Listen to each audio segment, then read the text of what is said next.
રાજકોટ જિલ્લાના ધોરાજીમાં સતત ચોથા દિવસે પણ વરસાદી માહોલ યથાવત જોવા મળ્યો।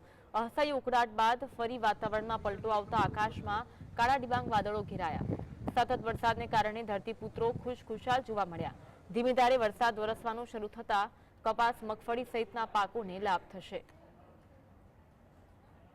તો ધોરાજીમાં સતત ચોથા દિવસે વરસાદી માહોલ જોવા મળી રહ્યો છે, તેના કારણે ખેડૂતોમાં ખુશી જોવા મળી રહી છે, કારણ કે વરસાદ પડવાથી કપાસ, મગફળી સહિતના જે પાકો છે તેને વરસાદ લાભ કરાવી શકે છે। રાજકોટ જિલ્લાના ધોરાજીમાં ફરી એક વખત વાતાવરણમાં પલટો આવ્યો છે। છેલ્લા ઘણા સમયથી અસહ્ય ઉકળાટનો સામનો લોકો કરી રહ્યા હતા, પરંતુ વાતાવરણ વરસાદના કારણે ખીલી ઉઠ્યું છે।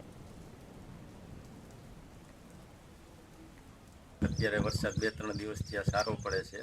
વાવણી લાયક વરસાદ થઈ ગયો છે અને આગોતરા પાકને માટે સારું છે। ઓરવીનું વાવેતર કરેલું છે, એમાં બધે બહુ સારું અત્યારે તો છે। પછી આગળ જતા क्या क्या पाकों ने लाभ थशे? માંડવી છે, કપાસ છે, જે આગોતરા પાક ઓરવીનું વાવેતર કરેલું છે એ બધાને લાભ થશે।